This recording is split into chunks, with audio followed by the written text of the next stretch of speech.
नमस्कार। मैं शिवजी चौहान, सहायक प्राध्यापक, उदाली कॉलेज, बामनगांव, लंका, होजाई, असम। आज हम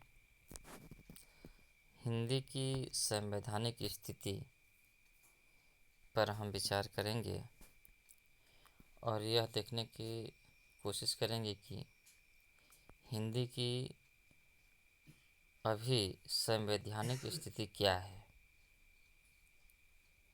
संविधान सभा के सम्मुख एक महत्वपूर्ण प्रश्न यह था कि भारत की राजभाषा किस भाषा को बनाया जाए। पर्याप्त विचार विमर्श के उपरांत 14 सितंबर 1949 को संविधान सभा ने एक मत से यह स्वीकार किया कि हिंदी भारत की राजभाषा होगी। इसलिए हम लोग प्रति वर्ष 14 सितंबर को हिंदी दिवस मनाते हैं। संविधान के धारा 17 के अध्याय 1 की धारा 343 एक के अनुसार संघ की राजभाषा हिंदी और लिपि देवनागरी होगी। संघ के राजकीय प्रयोजन के लिए प्रयोग होने वाले अंकों का रूप भारतीय अंकों का अंतर्राष्ट्रीय रूप होगा। किंतु इसी धारा के अंतर्गत यह प्रावधान कर दिया गया कि संविधान के प्रारंभ होने से 15 वर्ष की कालावधि के लिए उन सब राजकीय प्रयोजन के लिए अंग्रेजी भाषा का प्रयोग भी होता रहेगा जिसके लिए वह पहले से प्रयुक्त हो रही हो।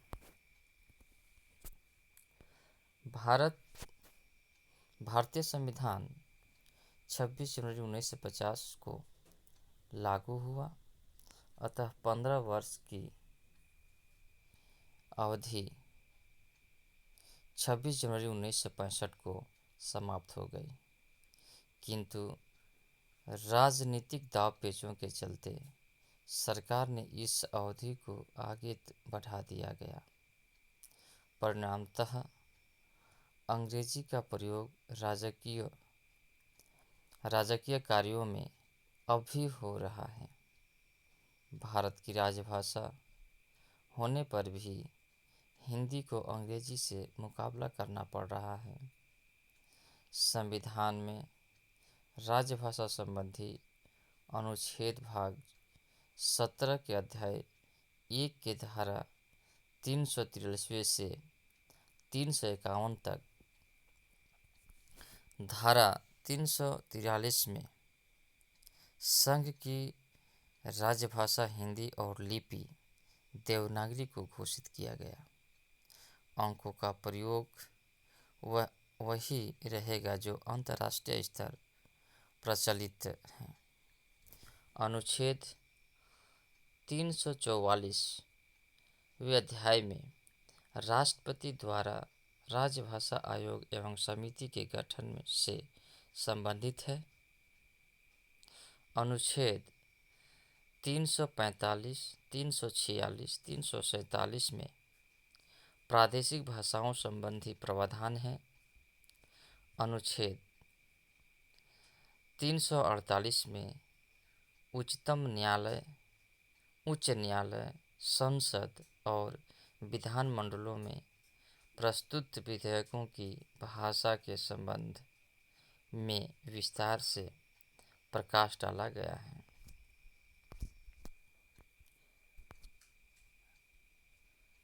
अनुच्छेद 349 में भाषा से संबंधित विधियां अधिनियमित करने की प्रक्रिया का वर्णन है।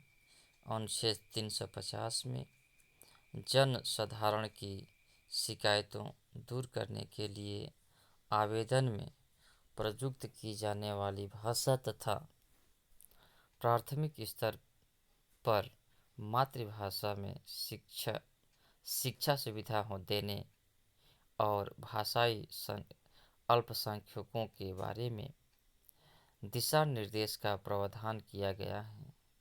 अनुच्छेद 351 में सरकार के उन कर्तव्यों एवं दायित्वों का उल्लेख किया गया है जिसका पालन हिंदी के प्रचार प्रसार और विकास के लिए उसे करना है। इसके अतिरिक्त राष्ट्रपति ने अधिसूचना संख्या